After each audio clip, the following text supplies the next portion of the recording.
What is going on, everybody? It is episode 176 of Pop Culture Crisis. My name is Brett. I am here with my co-host. Would you introduce yourself, please, young lady?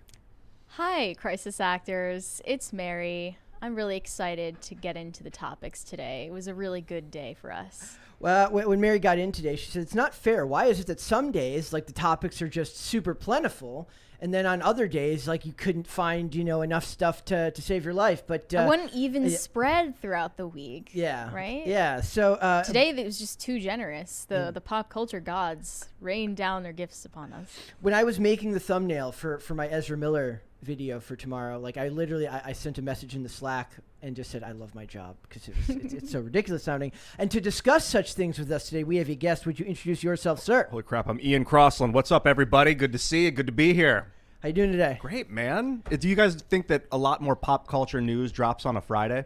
Does it seem like that? Maybe. I don't know. Sometimes studios will give like announcements that are bad on Fridays, just like the news does on Fridays, because they want to bury it at the end of the news cycle. But that's usually like ratings on stuff that didn't do well, things like that. I really just think that some days are just left open to would that be God? Would that be God doing this, Mary? It's all providence. Yes. Usually Mondays are the best for us because it's the stuff we have to save for over the weekend. Yes, I always I very rarely ever come into Monday feeling unprepared. But today we're going to talk about Ezra Miller. He is back. So is that Hobbit in the chat that's always worrying about whether we say Ezra? Yeah, we got one out of three. One of the three. So Ezra's in the news today. We've got Warner Brothers and David Zaslav with their 10-year plan that they have for DC Comics, DC Films. I have some commentary on whether I think any of that's going to be successful. And then we've got Dan Schneider, and if you don't know who that is, I had to be informed at first from my co-host. I can't believe you didn't remember him. I guess all of his stuff was after your time. Yes, but the things he's being accused of are unfortunately timeless aspects of Hollywood. Yikes. So we're going to talk about Dan Schneider and iCarly and all this stuff. We got Podluck, we got a bunch of other stuff. So if you guys are ready, we will just get right into it. Mary, are we ready? Let's go.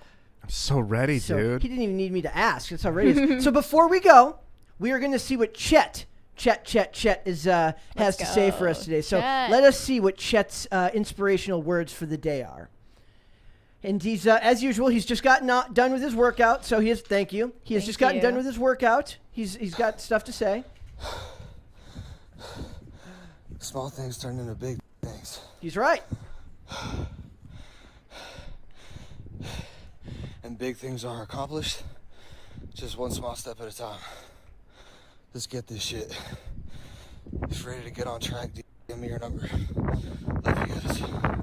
So he's absolutely right. So, if you don't take care of things early on, they grow into much larger problems. That is a very provable fact in life. And also, getting big things accomplished is a step-by-step grind. Mm-hmm. It is a day-by-day filling in the data. When it's boring, it feels long. It's not the thing where like you snap your finger, you win the prize, and all of a sudden you accomplished your goal.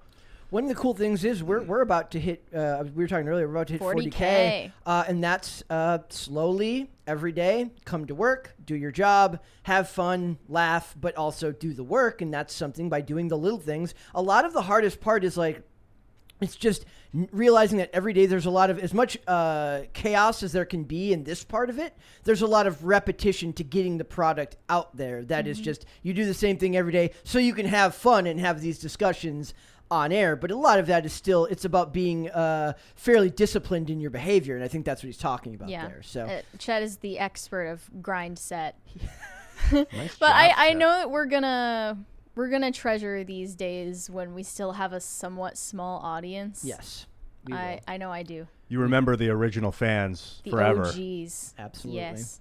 All right, now that we have let Chet grace us with his words of wisdom for the day, we are going to talk about our good old friend Ezra Miller is back, ladies and gentlemen. I feel Back like and better than ever. It really, honestly. it really is. He outdoes himself. It says paranoid Ezra Miller wears body armor, gun anywhere. Okay, let's refer to this. Wears body armor, gun everywhere as alleged victims compare him to a cult leader. So what they mean to say is he's wearing a body armor and wearing a weapon everywhere he's going. And he's driving across the country, apparently. Oh, the U.S.? Is he in the U.S. now? So he's paranoid. In the stuff that they describe him as, to me, comes off like drugs and. Oh no, he's very clearly in the middle of some kind of delusional, psychotic episode. So it says an increasingly paranoid Ezra Miller has taken to wearing a bulletproof body armor and carrying at least one gun almost everywhere they go. I'm going to do my best to not respect the pronouns. No, okay. It says.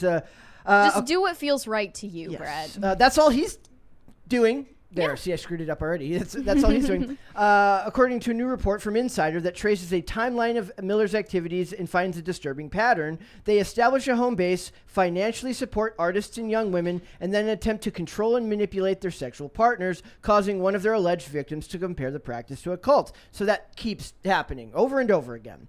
It says Miller allegedly believes that they are being followed by the FBI and the Ku Klux Klan, and the former believes multiple parents and young women have accused the actor of grooming minors, and the latter because Miller released a video earlier this year demanding the KKK Minecraft unalive themselves. We're getting better at not saying stuff that you can't say on YouTube. That's the hardest part.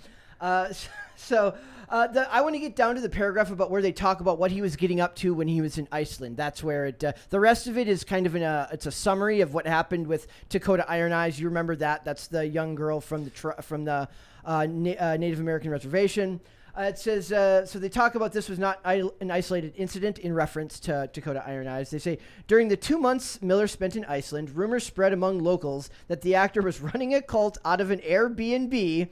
Permanent residents described him as an aggressive person with a revolting smell who rarely changed out of their clothes. 3 people recalled Miller walking barefoot through Reykjavik, noting long, unclipped toenails and what might have been an infected gash on his foot. That could be like heroin use, to be honest. That's what I was thinking when we recalled the incident of him choking that woman in Iceland.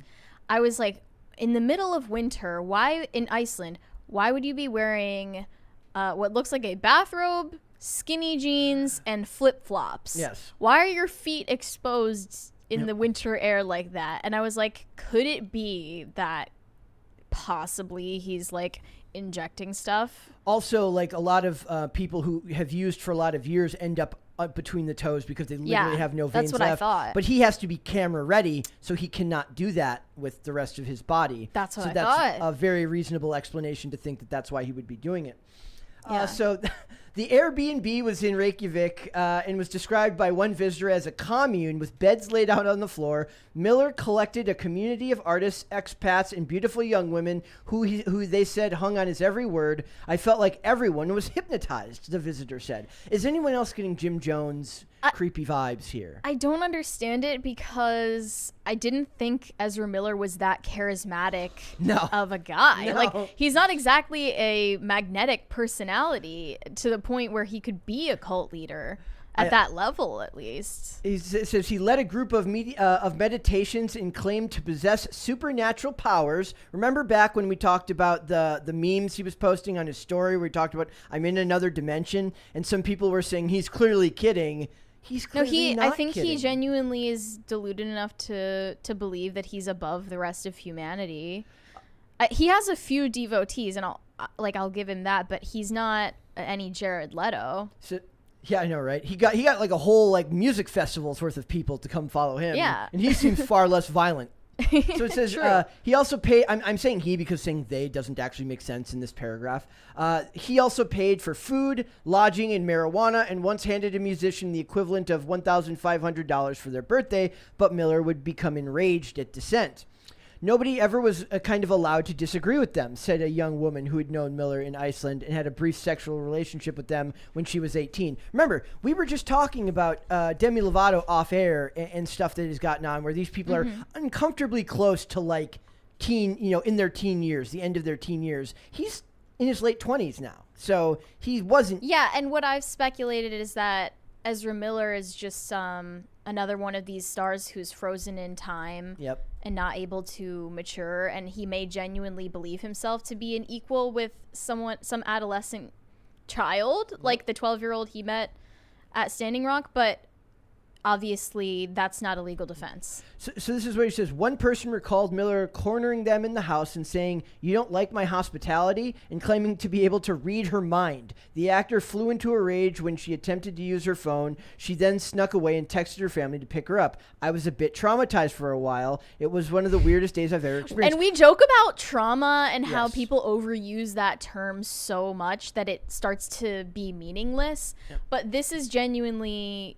a time when it would be called for. Yeah, and that's one of the key components of cults is like to remove you from contact with friends and family, is to make it impossible for you to kind of snap out of it through the people that you once trusted and loved being able to kind of point out what's going on. Yeah, I think that's even what he was probably doing with that mother and her young children. Thank you. While the father of those children from Hawaii lost custody of them, and he's like got them staying on his farm, and you're cutting them off from the dad. Yeah, I can't imagine for good reason. Another woman stayed with Miller for 6 days. "My ego was thriving." That's such an interesting phrase. Does that seem interesting to you? The idea that her idea is saying that my ego was thriving. It just doesn't feel like a person. Maybe it's just not in my vernacular to talk like that, but it just doesn't feel like a way. Does he make people feel like they're in some kind of in crowd, someone who's in the know if they're around him? Yeah, so it says another woman stayed with Miller for 6 days. "My ego was thriving," she said, adding that she was really lost at the time and abusing drugs and alcohol. The first time they had sex was a threesome with another young woman. After that, Ezra basically said, "My room is your room. This is now where you're going to stay." And I was like, cool. She says, "At one moment, they would look at me in the eye and say, 'I love you,' and this be really nice, that you're a really nice and beautiful person," she said. "But right after that, they would tell me I was effing disgusting. There was a lot of psychological abuse." These are all textbook abuse tactics. And it sounds deliberate. It sounds like someone who is present in their mind enough to calculate the way to most effectively control someone's mind. So how is it possible? It just, most of the time we're talking about Ezra Miller like he's lost control of his actions. But it's darker than that. But yeah, it sounds like something closer to just evil. Also notice that they keep being biological females that this keeps happening with, and everyone keeps talking about... Yeah, but that's a total coincidence, right? Yes, everyone keeps talking about him as if he's LGBTQIA+. And he needs to be searched by a female cop, right? He basically, when he got pulled over, said, I want to be searched by a female cop. But he's having sex with females. So it's clearly deliberate abuse of his identity characters. Now, being biologically male and identifying as non-binary doesn't make you closer to being female. No, it does not. Male. So that it says, she says, it was only 6 days, but it honestly felt like way longer. I remember feeling like, wow, I don't know how I'm going to recover from this. This lady basically says she got home and her friend, and she like told her roommate what happened, and her roommate gave her a book on how to like spot cults and stuff like this. So this is like, I think you're right. I think this is worse than just us being like, oh, look at what stupid Ezra Miller's doing again. Like I said, he's not stupid. He is crazy, but then what are the boundaries between being crazy and being fully aware of your actions and just choosing evil? Evil and manipulative. Like I said, I made the thumbnail and I was laughing because I get to make a thumbnail that says Ezra Miller runs a cult out of an Airbnb, which is ridiculous sounding. Yeah. But the behavior is actually evil and very, very dangerous. And then they go back to... Like, if you're going to make reckless decisions, like a lot of celebrities... make the decisions that only affect your life, at least. Exactly. So then they go back and they're talking about now they're back in that Vermont home that they live in now. At the farm. Yeah, at the farm. And it says the woman, and they're talking about the woman who came to live there from Hawaii with the husband who was like, I want to see my kids, wasn't allowed to see his kids. The woman had claimed that Miller was protecting her from an abusive relationship, but the father has been publicly agitating to get his children back. And visitors of the Vermont estate noted rampant drug use, unsecured guns, alleging the environment unsuitable for young kids. One child, a 1-year-old, allegedly found a live bullet on the ground and put it in her mouth. In another incident, a spectator saw that Miller not only blew marijuana smoke, in the direction of a baby, but also wafted clouds of it getting closer to the infant's face. Purposeful. When is this... And remember, we're going to talk more about Warner Brothers after this. This movie is still going forward. His Flash movie is still coming out. He's so power thirsty. And high. Yes, high as hell. This dude, he sounds like this dude is high and getting high with a lot of people, blowing smoke, and that's when you get to the point where you smoke so much weed where you're like, weed's good for me. Yeah. Weed's probably good for kids too. Yeah. Like insanity. Which is funny because if there was a video of somebody doing this to a dog, the internet would go nuts. Right. But in our backwards society, yes. they're like, do it to a baby, no big deal. They also mentioned that Takata Iron Eyes had an LSD overdose. At 14? Oh, they tripping. Or recently? Recently. Because the first time that she had LSD was in London when she was 14 with him. Yep. No, they said that has an LSD overdose and that like actual authorities had to be bringing in. And that has permanent neurological consequences. Yeah, it does. It's LSD easy to overdose it. Anytime you start tripping on LSD, that means you're overdosing, by the way. But a real overdose where you can't walk, where you're sinking into the floor, the walls are flowing and things like that, that's probably what she's talking about. There's a 20 stuck to my... Oh. Okay. There's also something in this CBR article that I thought was really, really telling. Is it the quote from the longtime family friend? Yes, it is. That stood out to me, too. Okay. I'll read it. I think Ezra has been enabled because of their fame, their wealth, their earning potential, their whiteness, and their beauty. It's really hard to intervene when someone has as many resources as Ezra. When you're famous, people are less likely to say no to you. I think that those things can be really dangerous. I'm going to let you know a little secret. His fame absolutely has something to do with it. But there's something that this person keeps doing that keeps proving to you what is actually the cause here, and that's the fact that they're respecting Ezra's pronouns while talking about what an awful person he's being. It has a lot more to do, at least from the cultural side, from the business side, with the fact that he's part of a fashionable identity group at the moment that is above criticism. I think changing your pronouns is a privilege, and you can lose that privilege. Okay. That's my opinion. On what conditions? If I don't like you, I'm not going to call you what you want me to call you. I'm going to call you what I want to call you. If I like you, I'll acquiesce to your feelings and maybe live your life the way you want it to be lived. Okay. At least that's the way I'm going to start looking at it. Some people, I think, would say we discredit our arguments about Ezra Miller. Perhaps if we argue that they shouldn't go forward with this movie, we discredit that argument by disrespecting the pronouns because they're saying, well, that's not the focus of the issue. Yeah. The issue is all of these actions that we've listed. I think they're not linked. the pronouns, but we're saying that they're intrinsically linked. Yep. It's one of the factors, at least, that that is like why Ezra Miller feels licensed to do all of these things. Who is a regular straight white male actor right now that's fairly popular? Ansel Elgort had his incident with Tom Holland. If Tom Holland was doing all this stuff, I don't think he would be allowed to continue. I don't. I think he Timothy would Chalamet. I think that they would get called out for Any it, of and them. I think that because the behavior is so bizarre, but And then they are people even more famous and wealthy than Ezra Miller is. Yes, absolutely. But they still, I don't think, would be let off the hook so easily. No, because they would be held to a different standard. But it's almost like people are like, it's like the old days and people are like, oh, it's an alternative lifestyle. Like, what do you care? Like, well, there's children there. There's unsecured firearms there. Look, I am the most pro 2A person in the world because the people that actually champion the Second Amendment believe in taking it very seriously and being responsible with firearms. Me and Mary joke that Ezra Miller is he's a libertarian icon. He's a libertarian icon. And a champion of the Second Amendment. Yes, for any and all abusive and people. legalizing marijuana. like on paper, before you get to the psychological manipulation and abuse of children, he's fantastic. But then you get to the psychological abuse and the manipulation. It's when you take freedom to the extreme where it means there are no boundaries on what's acceptable for my behavior. Yeah. Yep.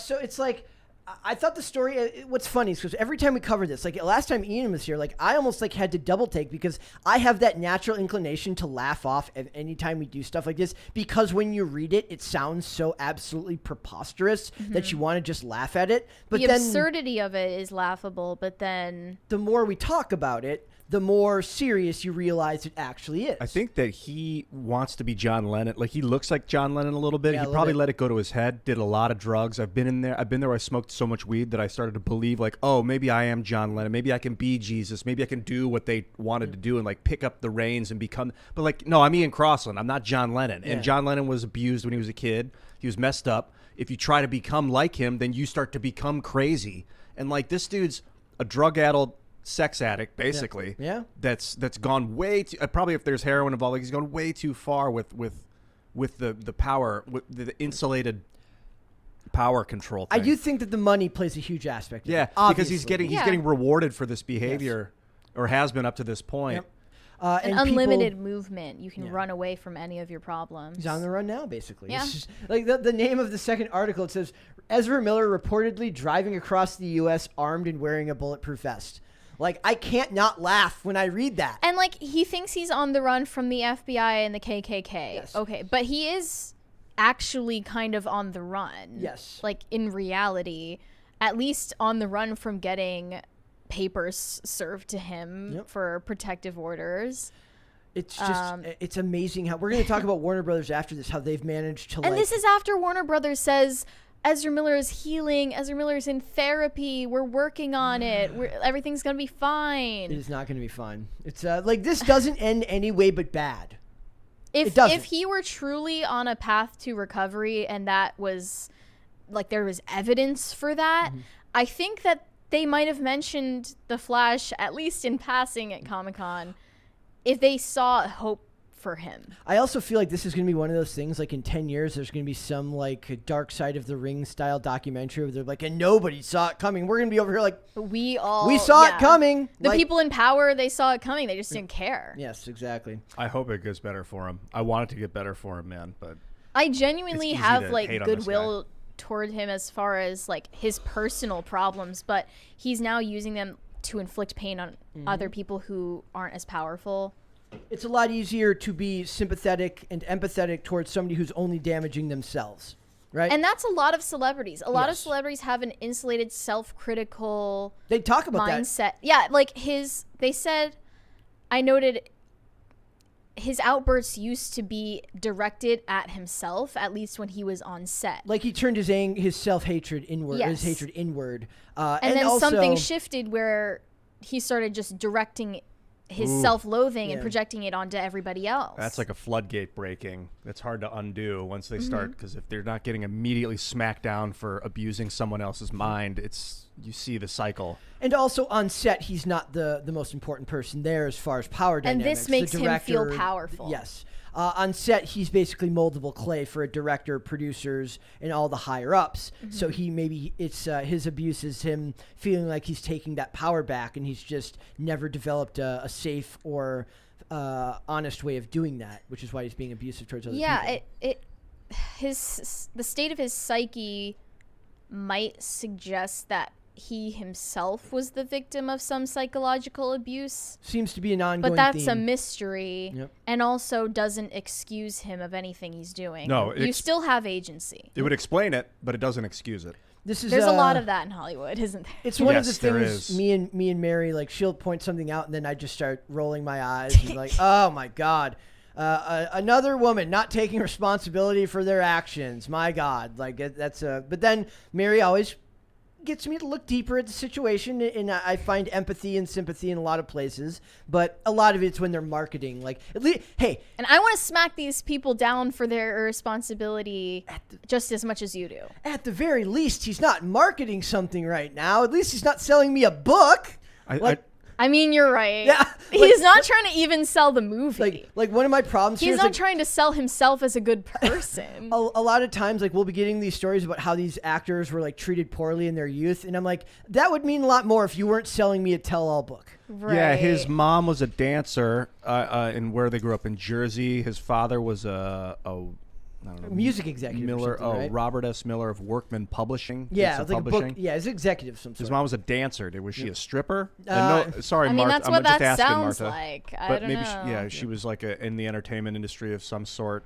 Yeah, I hear that kids raised in the entertainment industry are pretty messed up because the parents are also crazy. Or the activist industry, And as to be- Takata was. The part about him feeling like he's on the run from the FBI and the KKK. Drugs will definitely do that to you. Yo, man. I bet the FBI is after To him. feel like people are after you? Oh yeah, drugs will do that to If you. he was messing with underage girls, the FBI's. I mean, they should be after him. I don't think they even are. I don't think they are. But you're right that, like, this situation, the bright side, if you can possibly find it, is that at least you're not pretending to be somebody else. Because we know that there are so many people who are just as abusive or worse in Hollywood that put on a pretty face. Yep. I think he is pretending to be John Lennon. Like, I think he's pretending. He's got like a big John Lennon poster. I wonder if there are like He any grew his quotes hair where out he's like him. praising He wears John the Lennon. glasses like him. He's got, He definitely wants to be seen as like artistic and deep. Oh, yeah. all his red carpet appearances, like the thumbnail that I used today, it's him with like the fake blood paint on his face. Like he's very clearly wants to be avant-garde in like art. And they celebrated him as that for so long. Yep. A lot of people still do. God, he's probably been crafted to be a character since he was a kid by his Oh yeah, he was a parents. child actor. Like he's like I said, he had a great couple episode arc on the show Royal Pains, where he's like the son of like a billionaire, and his dad's like they invented something like blenders or something like that. So Toasters. The show Royal Pains takes place in the Hamptons, and basically in one of the first episodes that he's in, he has to like watch his dad go through detox. And like help his dad through drug detox. So it's just like I watch that. I'm like, I wonder how that kid who did that show and saw the seriousness of that scene ended up in the place like this. It just shows you how warped you can become in just a few years. Yeah, with drugs, that's for sure. Yeah. Yep. Super chats. Let's go. Chris said, I'm going to have to F you up, Smokey. Playing with my chat is like playing with my emotions. Friday, 1995. I watched, I didn't watch Friday yesterday, but I did watch Don't Be a Menace to South Central while drinking your juice in the hood. And I remember like somebody pointed out, they said, you know what, how they marketed that movie when it came out? They said, the only movie coming out this year that has 14 words in the title. That was their headline. Was it good? Oh, that movie's incredible. All those movies from that era, incredible. We just watched Rush Hour 1 and 2 again the other night. I still haven't seen it. Those Incredible. are good ones. Mary sent us $10 with no message. Thank you, Mary. Tacti Platy said, Brett, this is thanks for sharing my meme today. #AnkleCam, #AnkleGang. Also, this is my first super chat ever. Thank you. Really? Yes. Because I remember seeing you in the chat before. I thought you had super chatted before. I definitely reshared a meme that he shared. I was like, I'm sure I'm gonna look at that. Like later. 90% of like the funny thing is because most of the people that follow me on Instagram aren't really from here. They're from the skating community, so they're reading that like, what the hell is? What was the meme? It was like I got it here. It's basically it's a picture. They want a 360 ankle cam under the table. Oh my gosh, could you imagine? I think no one's done it yet. This comes from some meme about Elijah Schaefer's ankles. It says, ask the girlfriend for aloe vera because my ankles are sunburnt. Immediately, I can't say that word, shames me for showing off my ankles. It was great. It was great. Tyler Hardison said, first super chat, love the show, better than Timcast. Well, I don't know what Tim Cass is, so that could be something completely different. Mm-hmm. That there's no T at the end. That could be a different show. But thank you, Tyler. Mary said, you guys always put on such a great show with such interesting conversation that I never hear elsewhere. Keep it up. That's what I like to hear. Like, Thank one you. One of the funniest things about it is I always I have like so many YouTubers that cover similar topics, but like I can't watch them anymore because I don't want to have my opinions colored by what they say. So I can't, I have to put them in like the watch later bin. Often a lot of those aren't even opinion-based videos though. They just try to report what happened. Thank you. Thank you. Like most of them, yeah. Like if it's a video and not a podcast, they're doing a more they're dissecting it in a different way than if you're like just having a conversation with other people. So Similar when I'm writing music, I don't listen to other music. Oh yeah. I'll have to, it'll pull me out of the zone. I got to be in a silence. It helps. Yesh sometimes. said, in an era of hyper-referentiality, I didn't know that was a word, in cultural production, images, artworks, aesthetics from a myriad of different historical periods function interchangeably in a sea of reference, facilitated by online networks. I'm not 110% sure what's being said there. It's definitely not a grammatical sentence. But for hyper-referentiality, I guess in movies and stuff like that, there's a lot of weird pop culture references that get couched together in various things. Like what was the thing you guys were talking about? It wasn't pop culture last night, but you were talking about Woodrow Wilson or something like that. Yeah. And it was just somebody said that was a really interesting reference. Just bringing them up. Oh, Tim was saying they referenced him in a TV show or something like that, and they said that they loved that reference made it into a television show. So I kind of do love the idea that you can just make random references, and it all kind of blends together nowadays. Argerl said, Ian is here, inspired to super chat for the first time ever. Thank you. Right. A lot of first time super Yes. chatters. Thank you. Chris said, I was banned from the entertainment subreddit after saying Ezra lost his privilege to pronouns because of the stunts he pulled.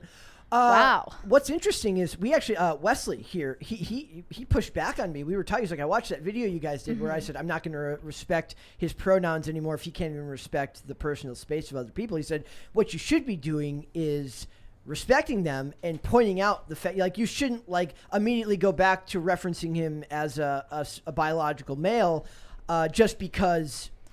And that's just you. I never wanted to say those Yes. pronouns, and I never did. I I was only worried about the ban hammer. Yes, I want to be. I'm with Ian on this one. If somebody's polite and asks me to do so and doesn't order me to do so, I have no problem with doing so. The politeness is always just a facade for the ordering around, though. The That's why this person was banned from the subreddit, because it's a very authoritative rule. Yep, and so they want to No exceptions. They want to authoritatively tell you what you can and cannot do. It's like when we talked about the Eric D. July's comic book that came out. They banned them from like the comic subreddit immediately. Called it part of a hate group, even though they couldn't tell you why. Reddit is very ban happy. They love it. Yeah, big time. Nathan Koss said, just a thought. If we don't respect people's identity because they're a bad person, we still shouldn't call them slurs. Identity isn't behavior. Well, we weren't calling him slurs. Yeah, I'm not trying to offend the guy, but I'm not gonna play his game. I don't think we didn't call him any No. slurs. No, I would not want to do that. I don't think that was even brought up. But Nye Mechworks said, would you join a cult if it had mechs and power armor? A power armor You should cult. donate some power armor to Ezra Miller. It helped him Then on he'll his really be unstoppable. on his run from the FBI. Yeah, run faster. Hobbit said, Ian, since you enjoy D&D, you should check out Dungeon World. It's free online and is heavily based on D&D, but with a simpler, more roleplay and narrative-focused system and player creativity. Excellent. That sounds cool. I also saw a trailer for a Dungeons & Dragons... Movie? Was it a movie or a series? The Chris Pine one? It's a movie. Okay, yeah, there's a movie themed after Dungeons & I Dragons. wonder Did you if hear it'll be about good. that? No. Do you think that it's exploitative of Hollywood? Because, like, you look at, like, really handsome Chris Pine, and you're like, this dude never played Dungeons and Dragons in his entire life. But I also understand that a lot of actors come from theater. A lot of people in theater kind of still existed in that community outside of what was once niche is now mainstream. Yeah, the problem with doing a Dungeons and Dragons show or movie is that Dungeons and Dragons, the plot is completely up to the DM. It's not like the plot is Dungeons or Dragons. Like, no, the plot could be there's a political, a king that's lost his son, has gone insane, and there's a wizard like, it's got to be a good plot.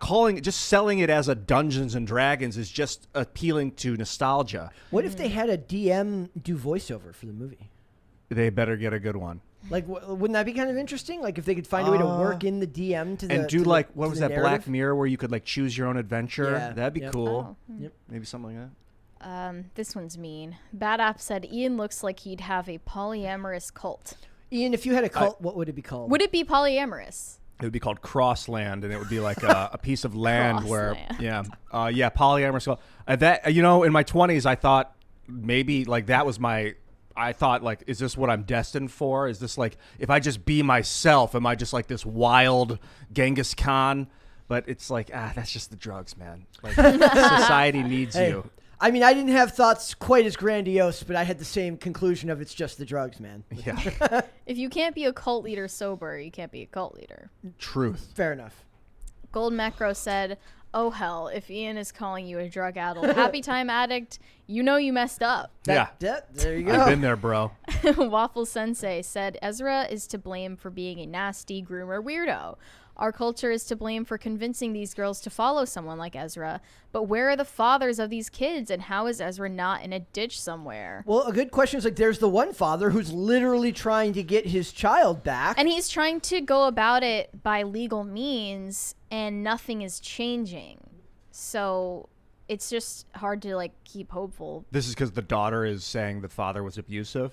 The mom is saying the father was the abusive. mom with her kids on the farm is from Hawaii. The dad is still in Hawaii, and he wanted a protective order to keep his children away from Ezra Miller that I don't think has, to my knowledge, been served to him yet, because he's on the run.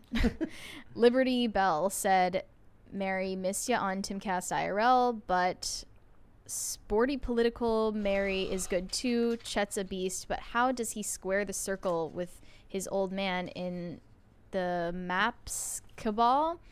Tim, Brett, keep it real. Miller is a cheap cult leader. He really is a discount Jared Leto. Which is at sad. least Jared Leto's cult is just self-absorbed artists. Yeah. He should start a band called 25 Seconds to Pluto. Does Ezra sing? He does. He does. He got a band. He has a band called Sons of an Illustrious Father. Oh my god. Yeah. It sounds like Queens of the Stone, like a generic Queens of the Stone Age. It just sounds so try-hard. And the other thing, what is sporty political Mary? I don't Is that like know. Sporty Spice, like the Spice Girls? Do you have 5 different personas, one for each? I have no idea. Like I switch personalities before going on IRL. Vlog Mary is different from IRL Mary, which is different from Pop Culture Crisis Mary, which is different from Newsroom Attic article writer Mary, which is different from Demon Attic Mary. Blue Heart said, have a great weekend, everyone. Rock on, Ian. Yeah, Blue Heart. Matari Sensei said, just here to tell Mary how super cute she is. Well, that was very nice of you. Thank you. Tacti Platy said, I have only chatted, not super chat, but y'all are great. Mary, keep up the great work. Brett, thanks for reading out my meme too. Y'all do great work here. Love the show. Ian, you're doing well for me today. All right. Perfect. That's all you can ask for. Hobbit said, Brett, you would be amazed by how many actors play D&D. That's why I kind of revised that statement there. Do you think it's kind of an acting exercise? Yeah. Yep. Yeah. Well, storytelling and acting. It's basically what it is. Critical Role is very popular, and Ashley Johnson is a very successful actress. One thing you find out once you start playing is it's not a game that you're trying to win. It's a story you're telling, and it's acting. It's like a scene you're playing with your friends. So like I'll play a dumb guy that can't get anything right, that's big and strong, but like he makes mistakes in the game, and everyone's like, "Oh, this moron!" And then it's like it serves a purpose and a function for the game and for the overall fun for everybody. Yeah. Mm-hmm. Sir Rank Zero Productions said, hey PCC, first super chat, love the show, kind of off topic, but wondering if Ian, Brett, and Mary also have read any Kierkegaard, interesting views of God and Christ. I have not. I never have, no. I think I actually was forced to read Kierkegaard in my freshman year of high school, and I have no memory of it, but I'll look into that. 1,000 Foot Deep End said, in a Justice League interview, Ezra Miller tries to get Gal Gadot to say, heteropatriarchy, your wrath upon this world is over. It's like he has some deep, twisted self-loathing for being male. Well, you know, when you build a society that literally for the last decade have told men to feel ashamed for being men, and created terms like toxic masculinity, and have done everything at every corner, especially in his industry, to negate the idea of positive masculine influence, that isn't hard to understand. Not in the slightest. That sounds like a bizarre interaction. If true. I was watching something the other day, and it was an older show. It was an episode of The Practice or something. There's a scene where a guy and a girl do like some physical activity, and the guy actually wins. And it was so shocking to me because in no place in television does that happen now. Now the woman always wins because it's supposed to show up the male character. But it's always supposed to be like, oh, look at us. We just subverted your expectations. The guy actually wins, and the girl's like kind of like okay with it. And it like blew my freaking mind. It says more about a female character if she's able to take a loss than, be snarky about a win. Bro Cody said, Ian, who do you main in StarCraft? You strike me as a Protoss guy. Yeah. Crystals and ethereal energy. Pylons for the win, man. Probius. Yeah, I'm a Protoss guy, although I haven't played StarCraft in 10 years. I was watching a lot of StarCraft 2 tournament play. I love Protoss. Not sure I want to read that bad app. Oh, boy. Sorry. Jonathan Harris said, it's not true D&D role playing if there isn't an argument if one should roll for insight or dexterity. That true? He said, I apologize, dexterity or strength? Sure. Like if you got to jump across a chasm and then you're like, I'm going to jump. And they're like, okay, make a dexterity check. And you're like, dude, I'm jumping. It's my strength. And they're like, yeah, but because there's rocky, the rocks are, there's a lot of rubble. You're slipping. You got to make a dexterity check. And then if you argue with the DM, you already lost. So it's the DM's world. Hobbit said D&D is a conversation between player and DM. That's for sure. Well, yeah. That's like. Or player and player. A really good DM session is conversation between players. The DM just watches and listens. Cameron Manicone said, hey, the Timcast News RSS feed has been my favorite to keep updated on the news. Hannah Claire and Brett are great writers. I don't know who that Brett is, but it's not me because I'm not currently writing articles. Different Brett. It's Brett McDonald. Brett McDonald? Okay. Cassandra's husband. They probably think that we're the same Brett. We are not the same Brett. Not the same Brett. There are too many Bretts these days. Yeah, there's a lot of them. There's a Brett Cooper. There's a Brett. It's a lot of Bretts. Yeah, Brett does not write articles for Brett's with one T. Brett's with two T's. Yeah. Oh man, don't even get me started on the Bretts with one T, man. I just think there's an alternate universe where you're Bert and I'm Marie. That'd be great. It's like Bert and Ernie. They just make like Ernie feminine. Let's go. Luis Aguilar said, with our cultural decay, the only way to progress is to regress. My GF and I want to be a trad 50s couple, 1850s.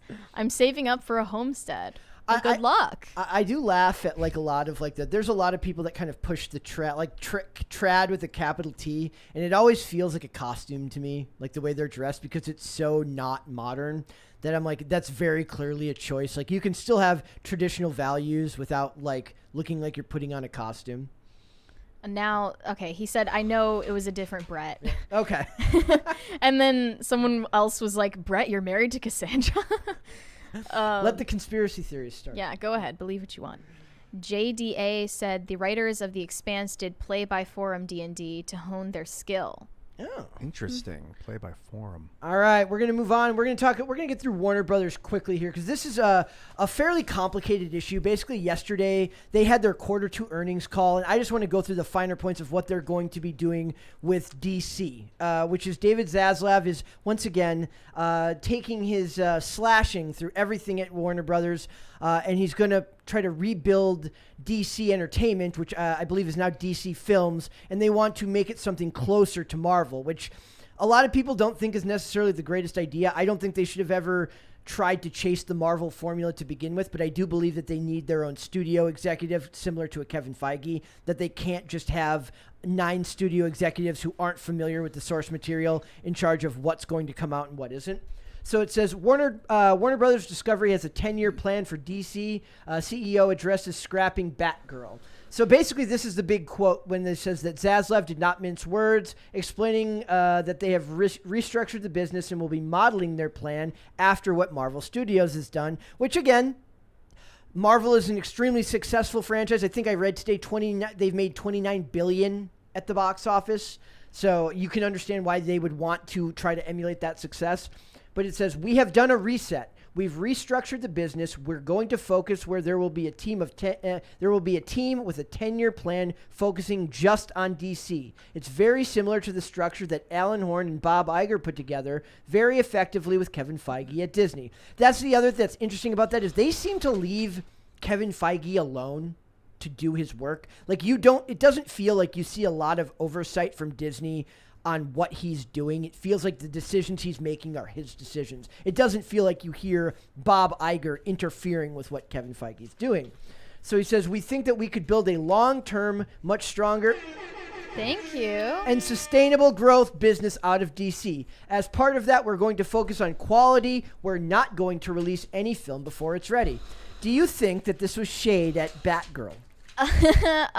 Yes, and also offering to be in talks with the creators of Batgirl is shady too, because they know that that's not possible. Mm-hmm. It's not their property, so they can't take it, but they're just like, hey, we'll take your garbage, but they make it presentable. They worked with Marvel before because they did the Captain or the Miss Marvel show. Yes, but and I mean Miss Marvel is not good. Not for us, yeah. But they know that they can't have Batgirl. Yes. And I think they're throwing shade at them. Yeah. He says Zaslav also added the company's focus will be on how do we make each of these films in general as good as possible, while also saying that DC is something that we think we could make better, and we're focused on it now. For the time being, the team in charge at DC has not been revealed, but these gears are clearly turning, given that Marvel Cinematic Universe has generated $27 billion at the box office since 2008. There's just no excuse that DC can't compete. There isn't. And this is just an outright admission from David Zaslav that the axing of Batgirl was quality related. Yes. It was a quality control decision. A lot of those decisions are being made, I think, maybe related to recession. Yep. And it's just weird that when we first covered this, they were clinging to the idea that it had nothing to do with the quality of the movie, but he watched a test screening of it and I suspect hated it. The other thing, I think they ended up, whether it was good or not, one thing that I learned from one of the interviews that I read, or at least the reports of his quarter two stock earnings call or whatever, was that he said that they're committed to streaming. Like, remember he said, like, we are committed to theatrical releases. We want, these are big name properties. Everyone knows who Batman is. Everyone knows who Superman is. Everyone knows who Aquaman is, kind of, now that Jason Momoa, yeah. But the point is they're committed to theatrical releases. And then, so they said, does that mean you're going to pare back on streaming? And he says, no, but what they are going to do is they're not going to be focused on kids animation or live action or streaming movies. They only want to focus on streaming shows. So it feels like that this just was a bad. Disney also just axed a kids animation show. What was that called? Owl something. I don't remember. It came up. And that was like second after like SpongeBob and Sesame Street in popularity. And HBO Max dumped the Scoob. They dumped that. Yeah, which was an animated Scooby-Doo. Too bad. I don't know if that was quality related. It's gonna be trash. Did you see that they James Gunn said that they want to talk them into doing a rated R Scooby-Doo? Now we're talking. Like Velma rated R mystery. I don't mystery. like that. No, you don't like Why do you, tension okay, maybe if it's like for the nostalgia factor for adults. How about horror? But I don't want to ruin things Fred's for kids. just a heroin addict. Yeah, or how about horror Scooby-Doo? Like a real horror Scooby-Doo like would be good. Real, that could be good. Like we were talking about like Winnie the Pooh. But it has to have the same cartoonish like unveiling of the mask. Or when they pull it off instead, it's like that's the thing. Instead of pulling it off and revealing something, it actually rips the skin off. Or they pull it off and it's something even worse. Scooby's like chewing his face off, and they're like, "Get him off of him! Get him off of him!" He still says it's just an actual dog. It's just skin and bone and sinew, and it says like, and I would have gotten away with it too if it wasn't for you meddling kids. The problem with Scooby is that it's a cartoon dog that talks. Like, you can't. How do you make that anything other than a goofy kids show? Well, they try to animate it, but it's animated dog talking. You can do a dark comedy. Yes. Horror comedy. So they point out here that they say that when they're talking about what Warner Discovery highlights well, because remember, they are now not just Warner, they're Warner Discovery. And this is exactly how I imagined it when somebody kind of actually writes it down and commits it to paper, that HBO Max skews male with scripted series that lean into appointment viewing, which is like weekly shows. Yeah. I sent you some memes, by the way. I did not. Oh, I see them down there. And then they're saying that Discovery Plus leans female with unscripted content. I think of like HGTV, stuff like that. That's all Discovery Plus. As well as comfort viewing and home stuff, like daytime television. I go versus scripted late night television. I go through phases where I will do nothing but watch people build homes that I will never be able to afford. There's something that means that there could be something for everyone. Yes, but also like I've seen some tweets where people are worried about all of the scripted content on HBO Max getting quietly, shoved out the door. Yeah, and then concerns about where that will be archived, if anywhere, and the entire loss of that content forever. Yep. I think there was this author from Entertainment Weekly that tweeted recently about how the BBC lost over 100 episodes of the old Doctor Who. Yes, because they wanted to reuse the tapes. And that stuff is just gone forever other than audio recordings. Dude, that's insane. Like me and my friends used to have to tape, like when we would film skate stuff, you're so poor, you can only afford like 1 or 2 mini DV tapes. So once you get done using that tape, you capture all the stuff to your computer and then you just tape over it. And eventually the tape gets so overused that there's like ghost images of the previous clips in the new clips. And this was like a major network for like the country for like an entire country, and they're reusing tapes. Yeah. Talk about like, cost cutting. In an age where it's so much easier to digitally archive this old content, I think that they might not go to the trouble, or that's like a lot of people's worry, simply because it's not in the interest of their bottom line. Do you think that this is one of these things that they should like maybe keep them separate? Like, would it be better to have like say when you go into HBO Max, right? You can hit left and go HBO Max. You can hit right and go Discovery. Oh, like that. But I think they might want it to just be indistinguishable from each other. They do. So I feel like for happen. me, maybe it's just how my brain works, but I would prefer if I could go into separate. Like I have. That's kind of what Roku does, though, as a hosting platform for the streaming services. I have I have Paramount Plus. Like I bought it, but I only bought it on like what do you call it? On Amazon Prime, and I could never get it to log into just the Paramount Plus app. So I always have to use it on Amazon Prime, which, as you know, is already awful because of how horrible the fast forward and rewind button is. But like you have to go down all these sub menus just to use it, and I hate that. I would prefer that they were like I wanted distinct. I think the trouble of doing that is kind of built in as a feature, not a bug. Yeah. So they talk about the franchises are Batman, Wonder Woman, Superman, Shark Week, Game of Thrones, and then here's one I didn't know was even a thing: the 90 Day Fiancé universe. Big deal. What? That's like those shows make insane money, all because they cost nothing to make, and people love to just put that stuff on. There are whole YouTube channels just for The Bachelor, who just review The Bachelor and talk crap about The Bachelor. Big Ed was a huge deal, like mid-pandemic as well. And then they also bring up Harry Potter. Like they're back in talks with J.K. Rowling to do more stuff with her because, like, again, money is king. They don't actually care about what she thinks about other communities. They just care that she makes them money. But they talk about HBO Max, Discovery, CNN. I mean, everybody's got to have a loser in there somewhere, right? HGTV.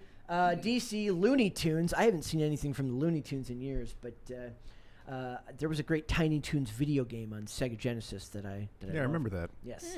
And then they talk about they have Friends on there, Fixer Upper, Big Bang Theory, Property Brothers, like all things that like, especially like Property Brothers, people will put that stuff on in the background. My mom would watch those episodes on repeat and just cycle through. Big Bang Theory is another one that's like, just put it on repeat, mindless. Sex and the City is on there too, and they just did like a sequel to Sex and the City last year or something like that. So I mean, there's a lot of money to be made outside of just DC. But if they're going to do a 10-year plan, what they need is their own Kevin Feige, and they don't have that. That type of they said Jeff Johns could have done that. They gave him a shot in like the 2016 Walter Hamada era of DC Entertainment. Jeff Johns both wrote comics. He wrote a lot of famous stuff back in like the New 52 era. Right. And he's like a perfectly okay studio executive, but not to the level of a Kevin Feige. And they just don't have that person to draw out a plan and keep to it. And the downside of that is it is all extremely jumbled and hard to understand. Like right now, you don't know who is who. Who is the current year Batman? Is it Ben Affleck? Is it Michael Keaton? Who is the current? Like, is Aquaman part of this universe? Is Aquaman part of the Batman that just has Robert Pattinson? None of it feels connected unless you actually pay attention to this stuff. I know the answers to those questions because I have to do it for work. But the average normie goes to see Robert Pattinson's Batman. And then asks why he's not in the other movies. Yeah. And then people say, well, the Joker, is this Joker connected to this character? They don't know. Is there a Batman in Joaquin Phoenix's Joker universe? They don't know the answer to that. But then again, as I've said, I don't know if they care that much. They've got to make Robert Pattinson, Joaquin Phoenix movie. They got to make a Joaquin Phoenix that would be Batman it, movie. yeah. At the very least, those two seem to fit more in the same realm. It doesn't have to be Pattinson. It's just got to be a good Batman with Phoenix, because Phoenix is like top tier, S tier. I would say. They just named him. They just made the announcement to get all the bad eyes off of the Batgirl cancellation. Like, and I don't look know over here, release date for Joker. They released the it's like 2024 October. It's October 4th, 2024, and it's got it's going to be a musical. With it's Joaquin going to be Phoenix? a new administration. I'm going to be 24 by the time that Folie à Deux is out. That's going to be That's like it's never going to happen. Yes, it's forever away. A far long way to announce something. And Lady Gaga is going to be in it. A 2-year announcement. That must mean that they're struggling internally. That they're announcing. They just something 2 started years production now. Okay. They just started production now. Yeah. So, Lady Gaga. that she's going to be in it as not Harley Quinn. They said so. We'll see. All I know is that until I think all of the DC announcements fall by the wayside until that they show us that they have structure in their management, which they have not been able to do yet because it's too early days. So we'll see what happens when they get there. Super chats. Stray 5700 said Ian Tokata probably took way too much and was experiencing a real ego death, which can be extremely scary if you're not used to it. Yeah. Tokata? The girl that overdosed. But the person who mentioned LSD. ego in that article wasn't her. That was one of the people in Iceland, not Ireland. Overdosing on LSD is definitely possible. Oh, yeah. Hobbit said trad values and blue jeans work together. I don't know. I've heard jeans are a communist invention. Oh my goodness. I don't know enough about the history of them to be sure, I thought they were though. denim was like a cowboy thing, so they didn't get scratched up on their legs and they were riding around on the horses. I don't wear jeans anyways. I don't know. I think I heard on a fashion podcast that George Washington was inaugurated fully in a denim suit. That's incredible. Talking. Like a blue denim suit. Love that guy. I hope that's real. Johnny Beck said, he gave us a thumbs up. Thank you, Johnny. Gold Macro said, you were in a tank top on IRL, Mary. Sporty, I guess. Okay. I guess I see what you mean. Nick C said, Brett Cooper is rumored to just be Ben Shapiro in drag. Brett and Cooper were the names of the first guys he hooked up with. Oh my God, is that a conspiracy theory? Oh no. We need to start that. What is wrong with people? That is insane. I hope not true. Nye Mechwork said, when I finished the how-to book, would Timcast like to have a redneck mech fight? Biden bot versus Magatron. I love Magatron. I read it as Megatron. I'm like, what? But is that like cross brand? And then no, it's Biden versus Magatron. Kevin Grip said, keep up the good work. Gotta have these conversations. Not just that, but we have fun having them. We do. That's the beauty of it. Should I read this Bad App one? Yes. We still want to see, Bad App said, we still want to see Batgirl's bat nips. Look, that guy, that costume creator, the one who did the bat nipples. She was not going to have any bat nips. No, that was never going to. But there was that, no chance. That costumer is like still working in Hollywood, and like I looked them up on IMDb, all superhero work after that. So apparently Hollywood had no problem with bat nips. They just kept that guy working. Let's see. Yes. Oh, Yesh said, Yesh, I love reading that. Bad App said, I'm not reading that. Yep. Wrath4 said, there's already a decently budgeted Scooby-Doo live-action series on YouTube that's recently started releases. Scooby is just a Great Dane, no talking. So is that like... He never talked fully. He just rut-rode. Is the YouTube one then? Is that like rights free? Like, do they have to like just don't get to make any money off of it, or is it actually licensed through whoever owns it? I don't know. Caper2X said, Brett, there is a YouTube adult-oriented Scooby, and then he said, make mine Marvel. They got to make Scooby a pit bull. No. Make it socially relevant. No. Jonathan Harris said, Scooby is revealed to be an eldritch horror. I'm telling you, Scooby-Doo horror would be fantastic. See a manifestation of Shaggy's. Or you know what? Never mind. Clifford horror. Clifford the would big be red way dog. scarier. They already Yes. He did just a eats live people. action Clifford. I know, but do a Clifford, a horror Clifford. If He's you off the think leash. about it, Clifford. Clifford would actually be a terrifying creature in real life. Clifford 2 off the leash, dude. Have him consume. Off the leash. Yeah, he got Off it. the leash. He's too big. And he's just crushing things, big. like just the It's just mailbox. Godzilla, but smelling. Oh my God! Let's go. he's got like the Statue of Liberty in his mouth. Let's go. Somebody make that. Write this down. Send it to pitches@timcast.com. Please. We will be reading. BG Rising said, "Great show today. The first time I've been able to catch it live." That is like the best. Awesome. That is the coolest part. Like people are still like finding it live, and that's very, very rewarding. It's fun live. Yep. Gross John said, "In the PCC extended universe, Ezra Miller kidnaps some fans as in an intense police standoff.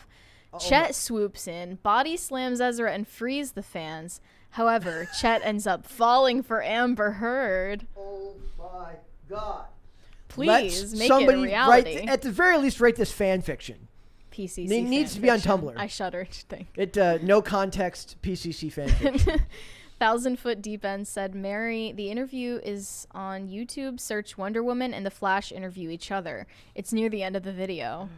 Maybe we could play this on the show if you find it. Is it copywritten? If it's from a company, it's copywritten. Darn. But also, it's funny because it's like I'm picturing Gal Gadot. She's Israeli.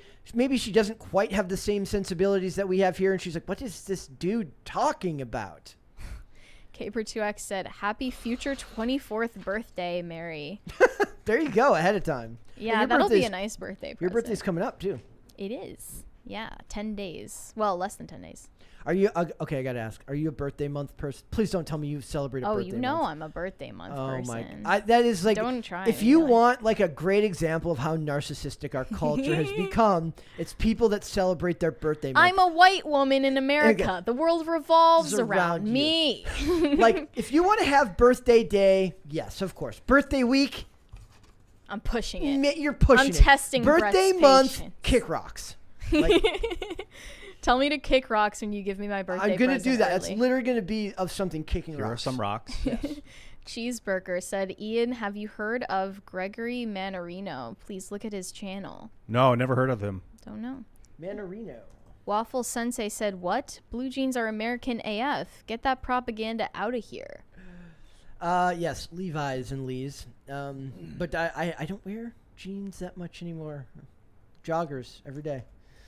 Yeah, jeans just aren't comfortable. I wear them if I wear them street skating because they're just less easy to damage. But Apparently, it was the late 17th century. Weavers in Nimes, France, accidentally made the first modern denim. okay, Trying to replicate the... Interesting. we were talking. Bring back jeggings, by the way. Yes, we were talking the other day about Mary had never heard of freedom fries. Remember after 9/11? They were And down she's on like, France. I thought that was Or a up on joke. US. She thought it was It fake. is. It was a real thing. Well, it was a real thing, but it's still a joke. Was it Freedom Toast? Then as no, well? no. I It think didn't go Was that it a far. Freedom Manicure? yes. Like instead It of would've the become- French yeah, it manicure? would've. Okay. Hobbit said PCC needs their own superhero costumes with capes. You know, they were having this discussion on IRL the other Thank night about the you. women's power fantasy, and I posted in the chat. I said somebody commented, "What am I watching? PC Pop Culture Crisis?" And I was like, "Ha!" Like, but I was like, maybe they could have like apron capes, like their apron. Apron The females could have aprons on that becomes a cape. Caprins. Oh, let's go! Aprons. You got a lot of clever ideas. how I Ian. work. They are Thanks. flowing today. Jonathan Harris said older video games are similar. You hear stories about games not getting re-released due to the original source code being missing. Oh, that's Ooh, horrible. Interesting. Yeah. Bobcat said, "So what would your superpowers be if you had any?" Mary's is easy to guess. She's already a few shades away from being the Invisible Woman. We really need to make a ghost plushie here to sell. A ghost plushie. That'd ghost be great. plushie. But would it just be a ghost or would it try to look like me? It would be a ghost. It's referential. It's referential. Yes. Hobbit said, well, to answer the question, though, I would pause time. Yeah, that was mine. I think we talked Easy. about this on IRL. And it wouldn't even be for anything super notable. Like, I would just take a nap. kind of go rewind time, slow time. I like the idea of slowing and stopping time. Yeah. Oh, so you could sleep for 8 hours or 100 hours and then just keep going about your day. Yeah, I'd go for 24 hours doing whatever I want. I would play every video game I could, and then I'd just go back to life. I'd read a bunch of books and watch all the movies. It'd be fun. Hobbit said, write the fan fiction and Patrick Stewart narrates. Perfect. Caper2X said, Ian, you must lead Mary's birthday month parade. We are not. She does not get. Okay, you can have a baton. birthday parade if you want, or a birthday week caravan, but you do not get a birthday month parade. Sorry. Just give me a finely tailored suit, and I'll get out in front on that. Blue Heart said, Clifford is rumored to be red because he killed his family as a 400-pound puppy to become the last of his kind. Red with So blood. he's literally covered in human, in parent, in dog in blood. family blood. Yeah, That's his family's bad, dog blood. All right, we are going to Yikes. move on. We're going to talk about Dan Schneider. Mary, do you want to lead this one? Sure. Jeanette McCurdy is about to release a tell-all memoir titled I'm Glad My Mom Died. Which is, you just know they love It's that the title. equivalent of clickbait, but for a book, basically. That's very common for books to give them that type of title. Like, Yeah, it's reeling you in. But I don't think it actually has much to do with her mom, because people are anticipating an expose on Nickelodeon on Dan Schneider, who was the showrunner of iCarly and Sam and Cat, which she was on. And they're expecting her to reveal things about what you would call the seedy underbelly of the entertainment Mary hates business. that term, seedy underbelly. The undercarriage of Hollywood. So there are a lot of Thank you. worrying claims that she made in an excerpt from the book that was obtained by Entertainment Weekly, and comments that she's already made in interviews ahead of the release, which is on the 9th. She said that Nickelodeon offered her $300,000 in hush money to not talk about her experiences while working for the network. Okay, I have one thing to say off the bat. Like, does that seem like a lowball offer? For Totally. Like Totally. holy lowball offer. It shows that they actually aren't that afraid of the consequences of employing Schneider, who allegedly he had misconduct. Yes. Allegations With feet, right? with stuff with feet. Feet belonging to children. So he's like the Nickelodeon communicating Quentin with Tarantino. children working for the network outside of work hours. Which reminded me of what's her name in Drake. Millie Bobby Brown. And Drake was like, I text Drake all the time. You're not friends with someone that much older than you. Sorry. She was 14 Not and normal. Drake was like 30, and she's like, oh yeah, we're good friends. I'm like, no, you're not. Yeah, we just chat That's all the weird. time about boys and dating. That's weird. It's a little weird. I'm just saying. Yeah. And then he exited Nickelodeon in March of 2018. They said it was just because they chose not to extend their contract with his company, Schneider's Bakery. But That's the name of the company? Yeah. Schneider's Bakery? yeah. Incredible. Which I distinctly remember from like watching Nickelodeon so much as a kid, like that sound of the animated like oven dinging right before and after the shows.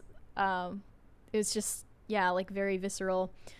But he actually had allegations of being verbally abusive on set, aside from anything about like sexual misconduct or whatever rumors. And then also the communication with minor actors outside of work. It feels like there should have been much stricter rules with that stuff, right? With the minors interacting But when with you adults. rely on Dan Schneider for all of your hits, which was, I mean, he was responsible for all that, for Amanda Bynes' Amanda Show, for Drake and Josh, for iCarly, for Sam and Cat, and that's not even all of it. He was Nickelodeon's moneymaker. Yeah. And I don't think that they've been the same since they lost him. He's good at what he does, for sure. But rumors have been around for a long time about... Thank you. Third Crisis Party? Before we go on, I want to say, like, Stephen Harris just gave, like, 100, and I think it literally, like, it stopped this for, like, they didn't go off because it, like, reset. Thank you, Stephen. Oh, okay. Thank you. Thank you. Yeah, but rumors have been going around about Dan Schneider's behavior for a long time, even before he exited the network. So Jeanette McCurdy, it can't obviously name him directly in her book. For fear of getting sued. Yes. But there's someone she calls the creator. And then somebody posted a screenshot memoir. of like an episode of the show and says created by Dan Schneider. So it's not hard to guess who she means by that in the book. Yes. And it's not just the creator that she talks about, but also just interesting so-called like office politics in the network between her and her co-stars, where it seemed Ariana Grande definitely, she says Ariana was not barred from other projects, but she was. She only had the option to act on Sam and Cat. And then there was like, she's like, I got to go to Tom Hanks's house and play charades. Play charades. That's McCurdy said that was the moment that broke her when Ariana walked in bragging about how she played charades with Tom Hanks. What if Ariana Grande came back and she's like, and he's got this cute son named Chet. Oh my God, he's so I need good. The lore. I need the lore on this. I'm literally picturing. I hope Ariana that Chet Grande was living at home at that point. I hope that was Ariana Grande, Tom Hanks, Chet Hanks, Colin Hanks, and then Rita Wilson. That's her. And they're all Mama playing. Rita. They're all playing charades. There's like a love triangle with Ariana Grande and Colin and Chet. Oh my God! And that's Chet's villain origin. No way, because Chet. No girl's gonna pick Colin over Chet. Chet's such a bro. Like they're like. I don't know. Maybe she likes them clean cut. Oh my God! Like I pointed out, I said Chet. Like there's just too many possibilities. Colin Hanks looks like a dude who got shoved into lockers when he was in high school, and Chet Hanks looks like a dude who threw people into lockers. Oh, yeah. When he was in high school. I wonder what their childhood was like. Another thing she said was in her memoir regarding the creator and her time at Nickelodeon, she had to drink alcohol. She was like offered alcohol by adults while she was underage.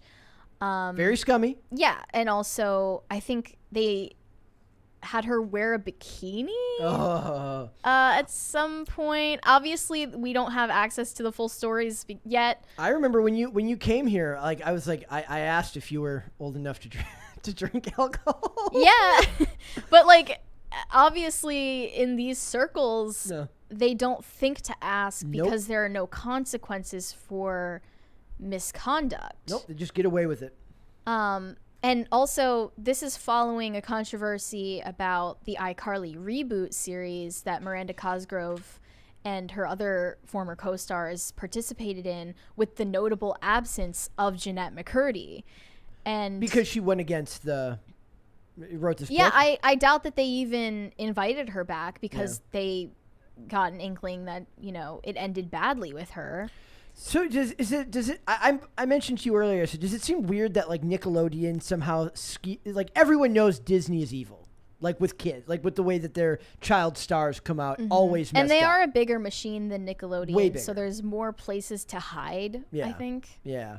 So does it seem shocking to you that Nickelodeon would end up having just the same problems as a Disney does? No, it wouldn't be. But I got mixed feelings. Like I look at Dan Schneider and I want to hate the guy. I want to be like, oh, he's evil. He's a child molester. Like I just think, like, oh, he's obese. Like on this appearances guy's only, you would think. Yeah, and that. he's sweating, and I see pictures of him hugging young girls. There's a and picture they're 13. of one of the Zoe 101 actresses sitting on his lap when she was like 13. But at the same time, we're in a culture of like, oh, he touched me on the shoulder, he's abusing me. Yeah. So like I don't know, it's just her word against his. But I mean, this industry is nasty sexualized. And I told Mary before, I said that my biggest concern whenever I read these allegations is, are you selling me a tell-all book when you reveal your big story to me? Because it makes me automatically cynical. It does. A big part of her book also is just autobiographical things about her childhood that didn't necessarily involve the creator or her time acting, but her time before acting, which I think could speak to a lot of different stories, because her mom was very adamant that she go into this career path, and she felt like she could make her mom happy by getting a role. So when she got this role in iCarly, that was her breakout role. She felt like I can... Oh, thank you. Thank you. Fourth. That's 4. She felt like she could fix everything for her family, and we just read a similar story with Sydney Sweeney. Yeah. And the cycle just continues generation to generation with these child actors. Yep. They never seem to... It doesn't seem like they're choosing that career path of their own accord. Do you think these parents, like... And for Miranda Cosgrove, actually... For Miranda Cosgrove, she seems to have turned out all right. She seems to actually have a favorable view of her experience at Nickelodeon. Is she a musician? She was, yeah. She did some music. They all did. And she did this reboot of iCarly probably because she has positive memories of that time. Yeah. Then why is it so drastically different for Jeanette McCurdy? I think it's the parents, maybe? Yeah. Because, like, when I've read about Miranda Cosgrove and read some comments she's made about her time at Nickelodeon, it seemed like she was there to save up money for college, and her parents didn't care whether she stayed or went from that industry. Cosgrove. Yeah, Cosgrove. So is this one of those things, like, do you think the producers are just predatory and they pay attention to either which ones have the parents that want it so bad for their kids that they know that they're going to look the other way, or the ones that just simply aren't paying enough attention? Which ones have families that are in a situation of desperation? Yeah, so they know it's that they'll that get away calculated. with it. And McCurdy's book is called "I'm Glad My Mom Died," so I imagine she had some problems with her mom. Definitely some resentment about it. It's not just producers; it'll be like a friend of a showrunner that's at a party might abuse a kid one night, and then it's like this. And if Jeanette was at the wrong party or in the wrong room at the wrong time and was like 14 and given something or enticed, and didn't have a strong family life, she might have bit. And then, do you want to tell everybody? To clarify, the bikini thing was she was photographed in a bikini at a wardrobe fitting and was encouraged to drink alcohol by the intimidating figure she calls the creator. I watched, I started rewatching the show Castle the other night, and there's actually a really interesting change in the way they do Nathan Fillion's character. He's supposed to be like this bad boy author, but he's got like a teenage daughter. But it's a very interesting show because it's a very clear example of like a single dad who's very, very loves his daughter and is very protective of his daughter. But he's also like a bad boy author, has a lot of money, all this stuff. So there's this weird thing in the first episode where he encourages his daughter to drink like a glass of champagne while they're at like a book signing, and like it's done in a way that's supposed to be like, look, he understands that kids do stupid stuff and like he trusts his daughter, so he's like, you're an old soul. But then after that episode, it's almost like they had test audiences say, we don't like the idea of him encouraging his daughter to do that as a way of showing How old was she in that? She was like 15. She's supposed to be 15 at the time. And then after that, he's overprotective of his daughter. And so you can tell they took the feedback. Yes. So it's like Hollywood, like they can take the feedback on the show, they just can't take the feedback in the real world. Yeah, I mean, but then again, like, was there anybody looking out for her? And for a lot of these child stars, I feel like they look for the ones that are the most isolated. That seems to be. And then they're forced into a position where they become independent and adult-like too early in life. And then later on, as we can see, they start processing everything, and it looks calculated. Like, the release of this information looks to be, an opportune timing for making money off of this book, but it could very well be an organic development and, like, her ability to reflect on her past. And then what was the Britney Spears stuff? Or the Jamie Lynn Spears stuff? There were rumors going around for a long time that the end of Zoe 101 at Nickelodeon was prompted by Jamie Lynn Spears' pregnancy in her teens. She was either 14 or 15 years old. She herself claims the end of that show had nothing to do with her pregnancy, and that it was after the show ended that she ever found out that she was pregnant. Yeah. And she said that they didn't want to extend the contract to continue the show because she just wanted to go back and have a normal high school experience in Louisiana and all that. But there were rumors for a long time, and continue to be, that Dan Schneider was the father of this baby. And they say that the purported father of this baby, Casey Aldrich, came out and like surfaced as the real father suspiciously late in the story. Yeah. when she was, quote, nice and pregnant. Yes. So they think it was some kind of cover up. Oh. And then what followed that was Britney Spears' meltdown and shaving her head and all that. So they think it's some kind of PR maneuver to distract from the scandal. Like they literally think they asked Britney to do this just because. Obviously, I'm not we know sure that, I would take it that far, Yeah. but I'm sure maybe if she were privy to some suspicions that was the case, it wouldn't help. It might drive someone to insanity to feel they can't speak out. I talk a lot about how I think that Kim Kardashian is an evil PR genius, that she can manipulate the media to whatever direction she wants because, a story about me is bad. I better make this public announcement. Like there was a thing where she got this bad press for saying girls should just work harder. That's what she said. She said, girls should just work harder. And everyone's like dragging her for saying it. And then right as that happens, she's like, oh, I'm going to announce that I'm in a relationship with Pete Davidson. All of a sudden, everybody's talking about that because she knows how to push the media into whatever direction they want. And somebody who's a producer is going to be an expert at that as well. So I don't know. Yeah. I think overall it's a fortunate thing that she's putting out this memoir and telling her side of things at least. Because there have been so many speculations about it, especially after the iCarly reboot. I think she deserves a chance to be heard out, and she's gotten a lot of interviews with the press about it and following up on the excerpt from it.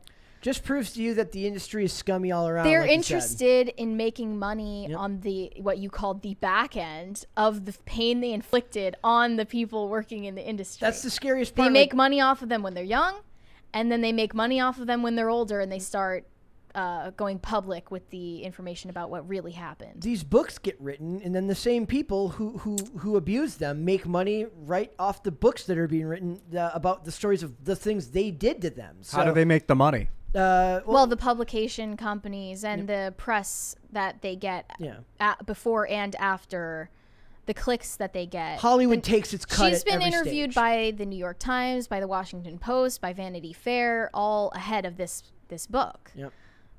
It's a big deal for them, and not because they care. No, they do not. True, I didn't know Dan Schneider was until today. Yep. I mean, I think I've seen him around. I knew who he was because the shows that he wrote were a really big deal to my generation. We're a little bit past that generation. Yeah. I was into You Can't Do That on Television. You ever watch that? Where they get slimed if they said, I don't know. Is that on Nickelodeon? Yeah. It was one of the first, 84, 85, 86. Just a few years so before good. Mary was born. Just a few. Dude, that Just was a few. the best. Nothing like it. There was kind of a golden age for kids entertainment. Golden least. age. Pinwheel, where all those weirdos Now, lived in the house. world as a whole was certainly not in a golden How you age, perceive but, it could be perceived as a It golden. was cool because cable was new, so it was a big deal if you had cable television. You could watch Yeah. Nickelodeon. I never had cable. We I had to didn't go have to it. I had My to go to grandma had it. I had to go to my grandparents to watch cable. I'm with you. All right. Let's get to super chats, guys. Gold Mecro said, random segue. Ian, have you watched the K&G Julius Caesar Civil War episode? So many weird modern parallels. Love me some Caesar history. No, K and G. I don't know what that is. K and G Julius Caesar, but no, I have not.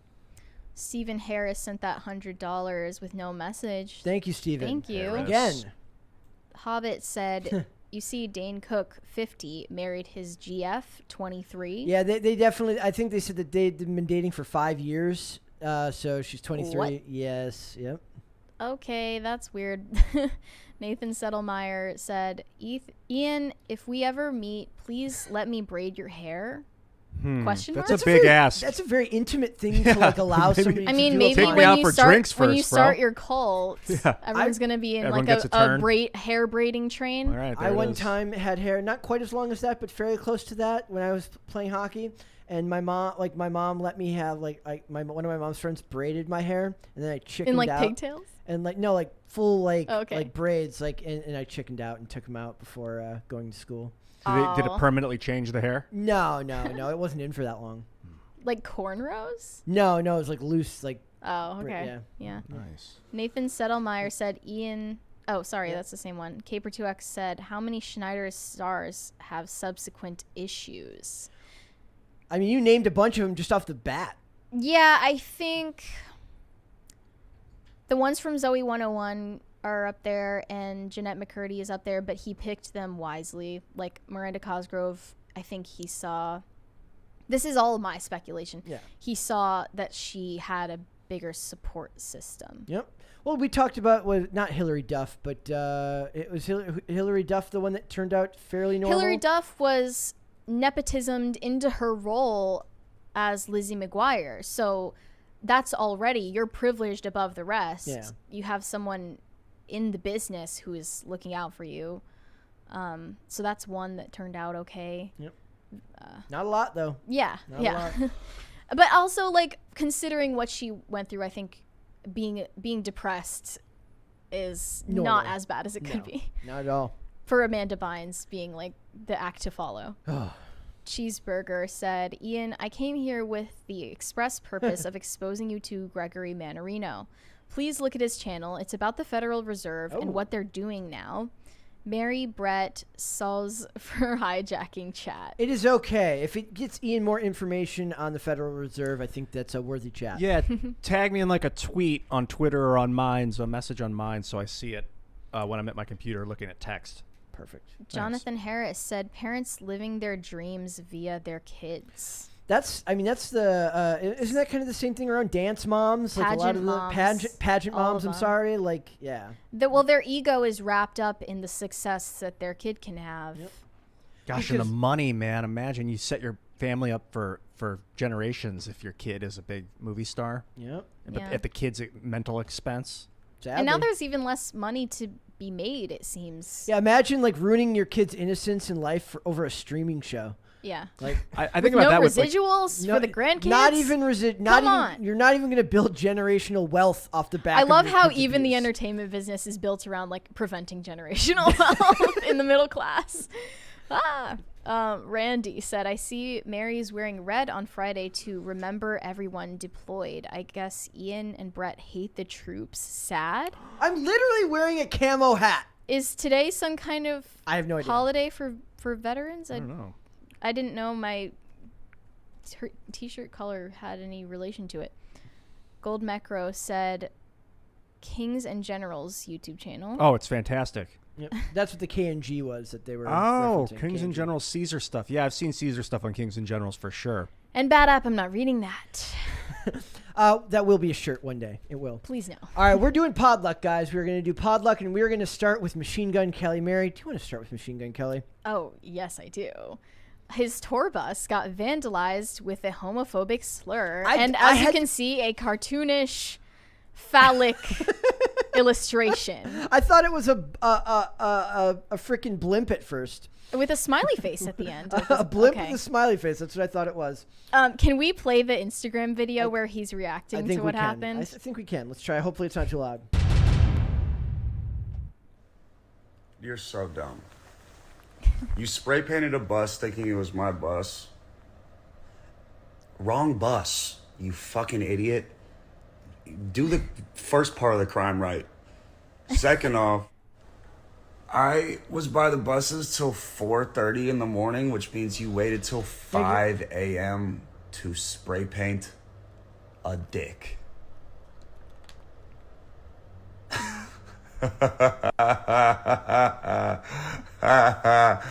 You could have been at home cuddling with your partner or doing something, and instead you were like, God damn it, I just wish you would go up to his hotel room so I could spray paint this dick. Oh my God. But they washed it off before I even saw it. Aren't you sad? I'm still in bed. I didn't even get to enjoy it. You suck. You suck. You want to impress me? Okay, it definitely was his bus, though. It was one of his buses. He had like 4 of them. Okay, he's saying it's not the one that he rides. Mm-hmm. He also wrote, well, that's why you got to cover your bases and just spray paint on all of them. Yeah.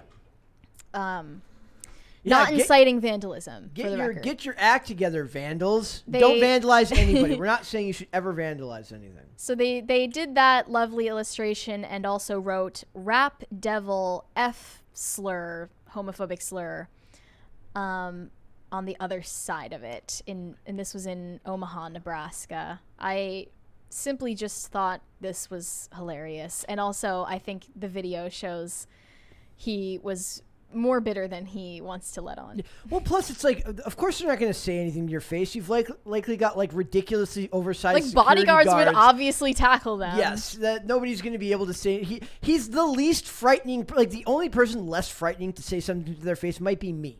Other than that, like nobody's scared of MGK is not an intimidating No. person, and he really wishes that he was one. I think that's why. And that's the he's embarrassing got, like, part. The tattoos, and he tries to appear like this friendly ghost, but Maybe you you can't pull it off. You can't pull it off like I can. You are far more intimidating. I just think MGK doth protest too much. Rap devil. Does anybody else think about it? Like the fact that, like, given how popular it is now to like with phones, how easy it is to fake, like, get some other group of people in trouble by spray painting, like people that do the fake swastikas. Like they can never, like, there's whole like to like frame somebody like, for vandalism. Yeah, you can do that very easily nowadays. Like you don't have to, like, there's whole like things on YouTube of like people who like can't do the swastika right, and then they get like they screw it up, and then they're like, obviously if anybody's going to get the swastika right, it's going to be the evil white supremacists that do it. But if you're faking it and you don't know how to actually make it, they're going to screw it up. It's very easy to frame a group of people for a crime these days, a la, you don't have to go the Jussie Smollett route and go to Subway at 2 a.m., but you can definitely spray paint some stuff somewhere and make a whole group of people look bad. I wonder if the person or group who is responsible for this vandalism will come out and explain themselves, their motivations. I'm very curious. I mean, I wonder if that guy drew like the penises on the side of their desks at school and stuff like that. Like He's just addicted to them. It's a pretty bad drawing. It looks more like a blimp to me. A blimp? Yeah. It looked like a blimp to me. With like a a chemtrail. Yeah. Maybe that's what it was. Maybe it was a conspiracy blimp. Yes. Maybe it's like pareidolia, and Machine Gun Kelly's just looking into it. He's like, he sees that because that's what's on his mind. Is it like a smiley face there at the end? Yeah, That's a great. chemtrail with a smiley face at the end. This is incredible. I don't know if I can say that on YouTube. I don't know. I think you can get away with that, yeah. Okay. Well, you got what you want, guy that sprayed on the thing, because Machine Gun Kelly's talking about you. Yeah, it's. I guess that's inciting more people to do it. Yep. Now every stop Let's he see goes if we to. get a development on this story. I think MGK thinks this is freaking hilarious. By the way he was talking about it, like I he think was insulting the guy because you're not encouraging people to draw on buses, but it's pretty funny. I wonder how long it takes to clean something like that off with the spray paint. Oh, yeah. Well, can't you just hose it off with water? Would that come off with spray paint? I don't think so. I don't know. Somebody in the chat would have to let us know. The experts had to intervene. I want to talk really quickly about James Franco. Are we going to do Kylie Jenner? Did we have Kylie Jenner on We can wait on it. Okay. Well, I didn't have anything on the... I didn't look into that one. I want to talk about James Franco. James Franco is going to play Fidel Castro in a movie. I just hope that he fathers Justin Trudeau in this movie. Yeah. James Franco will star in Alina of Cuba. Is that how you pronounce that? Alina? Yes. Alina of Cuba. Former Cuban leader Fidel Castro with Mia Maestro as co-star and his lover. Mia Maestro is a fantastic actress, so that actually... What was she in? She's just been in TV shows that I love. She literally nothing that I've seen with her was a starring role. It's always guest starring roles. Would this be a first film for her then? No, she's likely done a lot of other stuff. She just happens to pass in and out of the shows that I watch. Okay. But she's great. She's kind of like, she has an energy similar to the best way I could describe it would be like if Salma Hayek and Gal Gadot had like a clone child that mixed between the two. She's got a very warm energy. So if Ana de Armas, a Cuban woman, is breaking a glass ceiling by playing Marilyn Monroe, is James Franco a ordinary white dude playing a Cuban? Is he white? I have no idea. Is he not? He looks like it. I have no idea. As far as I know, James Franco is a white man. Okay. And American. Is he playing a Cuban to break another glass ceiling? He is breaking.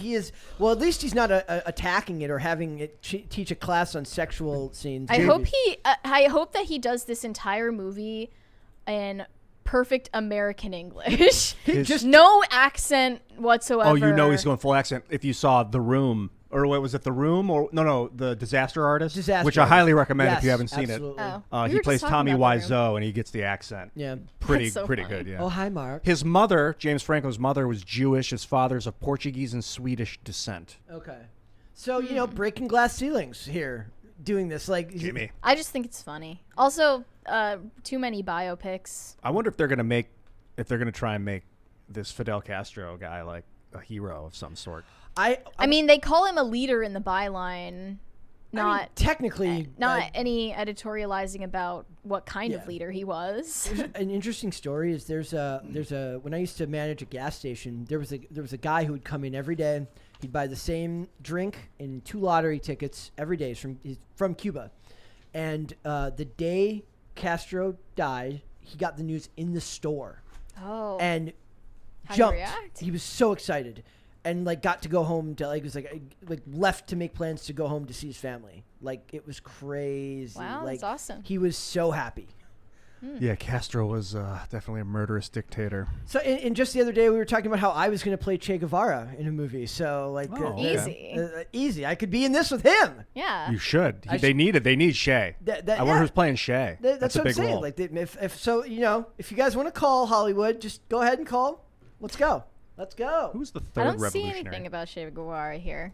Yeah, might not maybe be they're it. making a Shay documentary next, and they don't want to There'll be saturate the market.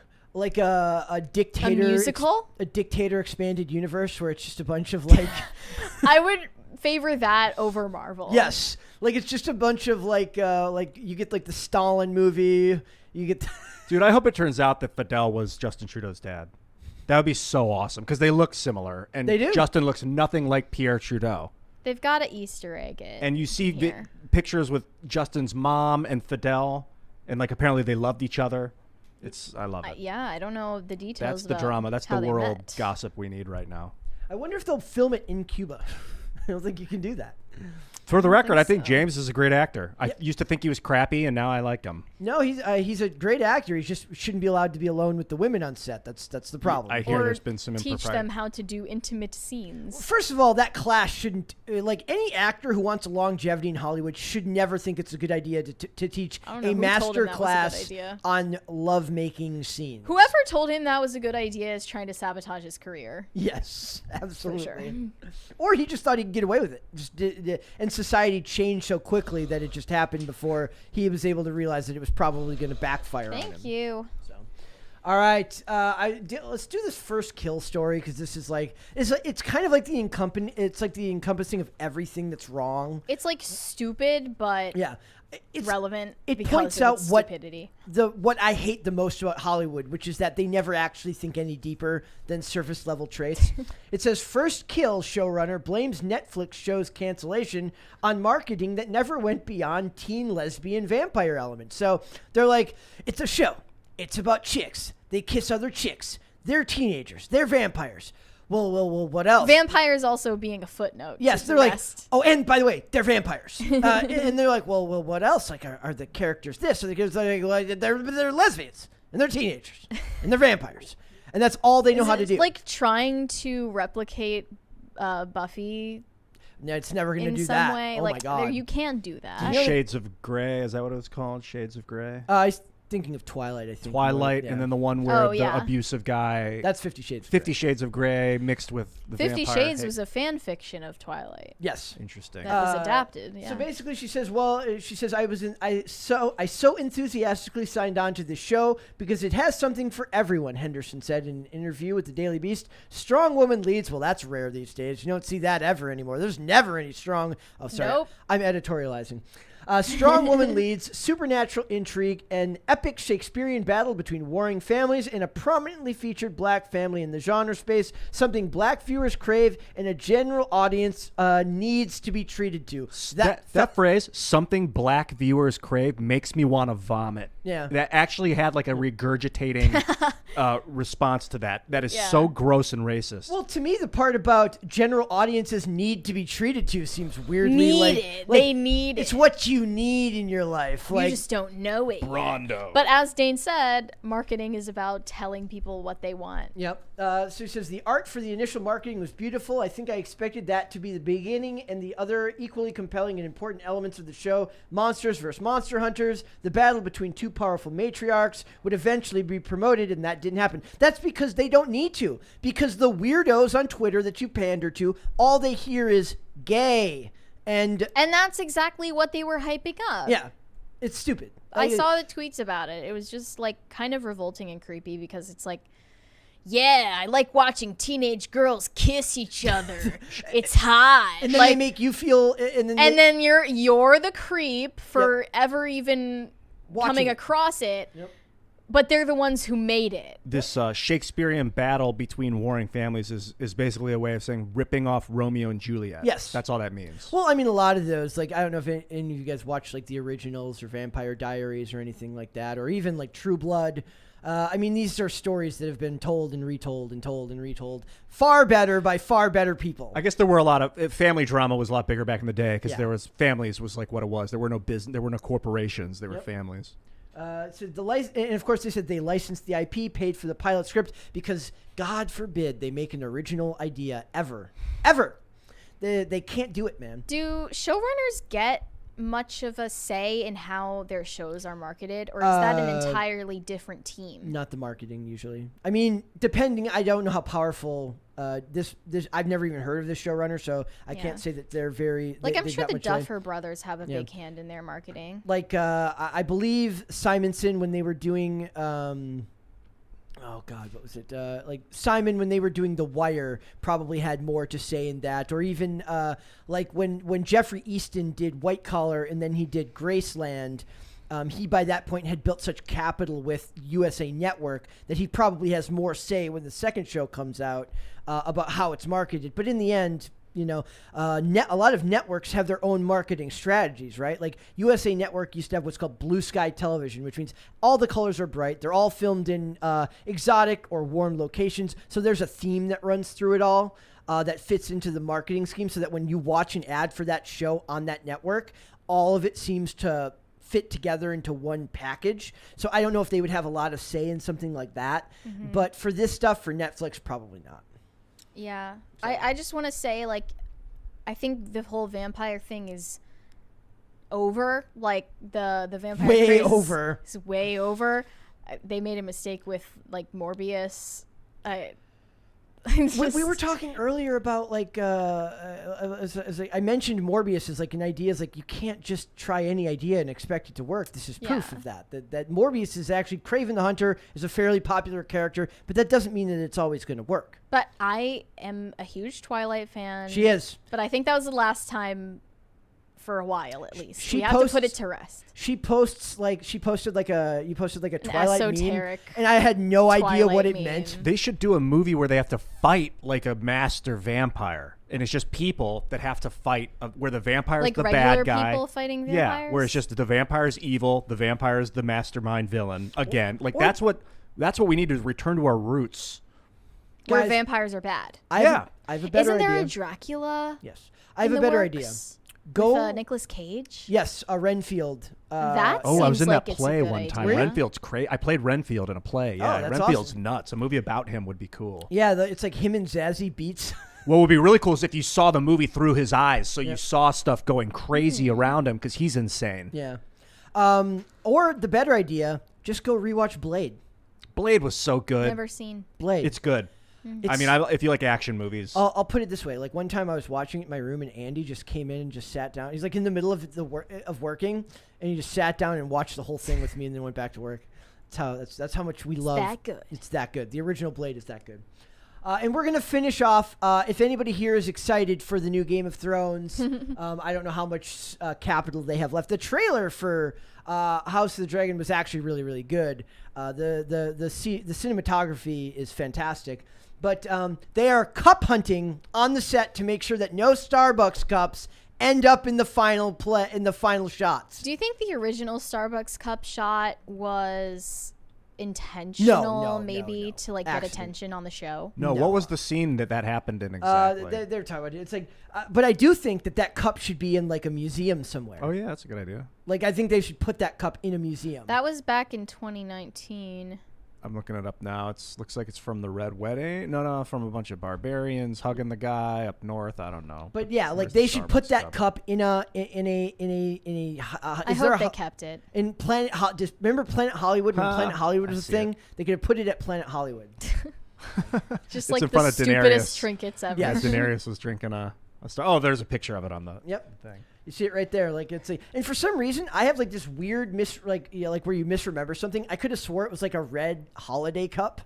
Oh, they couldn't have missed that. Yeah, like that's just like, how do you miss Yeah. that? At least that matches the colors of the scheme. It's the koozie that made it indistinguishable from the background. All right, let's do super chats. Okay. Johnny Peebles said, Ian, what's your hair routine? Mine tangles all the time and I end up tying it or wearing a hat. Never had long hair before. Had to ask after the chat. I do. Whenever I get out of the shower, I usually wash my hair with a little bit of soap, and I use like shampoo that's for babies, little baby shampoo, and I hit it with cold water. I do just really cold water on my head before I get out of the shower to seal up all the oil.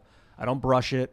I just use my hands to kind of open it up and air it out, and I let it air dry for the most part. I just damp it with a towel, so less abrasion. Also, eat less salt. Low sodium diet. Too much salt will dry out your hair and make it turn gray. And green vegetables. The magnesium in the green vegetables seems to make it darker and more lush. I didn't know that salt made you go gray faster. Yeah, I've noticed that. If you eat a lot of salt, you'll feel it drying out. Do you have any grays? I can't I'll see see any. one will come out, and then I'll cut the salt back for like a week, and it turns back to dark. Yeah, Life it hack. never stays in my beard. Like Diet. Interesting.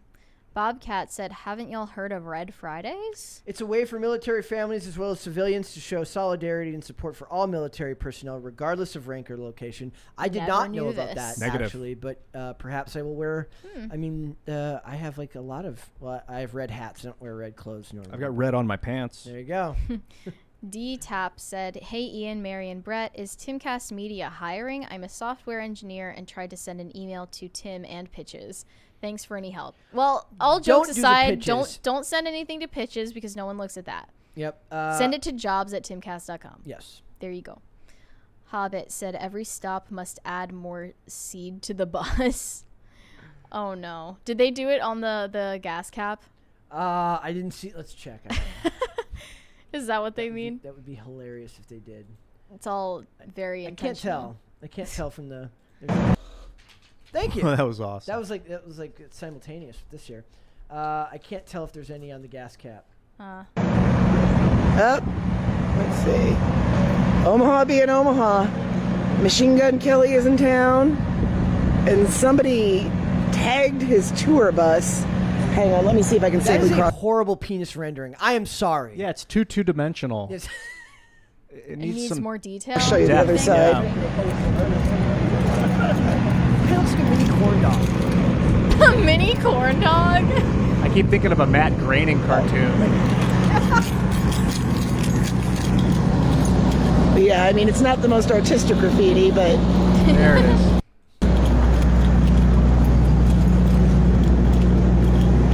Excuse me, can you put your phone down? No, they were not happy about that. Yikes. Will they say something about a pronoun? No. Put your Put phone your down. phone down. But, you know, these days it could just as easily have been that. Either or. Jonathan Harris said, dude could be El Presidente from Tropico. Yeah, great game. Well, I mean, I don't know it that well. Tropico 5 I have. Nathan Settlemeyer said, wait, where'd he go? You can go to Subway at 2 a.m. and spray paint a D at 5 a.m. Jussie Smollett agrees. R. Jurl said, hot water and baking soda for 15 minutes, easy removal. Okay, perfect. I didn't know that. I just imagine like his managers frantically Googling how to remove spray paint. Cheeseburger said, Ian, I'm trying to sign up to Minds to get a message to you, but the CAPTCHA, is that how you say it? CAPTCHA? Captcha. CAPTCHA doesn't work. You know what I Please- found? Oh, what was the last part of it? Oh, please just look at YouTube Gregory Manarino. He's very He wants insistent. me to. You know, I've noticed the CAPTCHAs. They're not looking to see if you can actually locate all the buses. Machine learning. They want to know that you're a human. So if you do it real slow and mess up, then they know you're a person. If you do it too fast, they think you're a computer. No wonder I screw up no wonder it always tells me I'm not a real person. Yeah, if you do it 100% really fast, it thinks you're a computer. I'm too good. I thought that was all gathering data for self-driving cars. Yep. Oh, yeah, it's probably gathering. I also data love too. the meme where it says like how much you overthink, and it says click on all the pictures with a crosswalk in it, and there's one where there's just this much crosswalk in it, and I sit there for 2 minutes. I'm like, It's like testing. Yeah, I don't want to get it wrong. I don't know. Jonathan Harris said, your show must have been bad if it got canceled with lesbian vampires. If you can't make Make it work.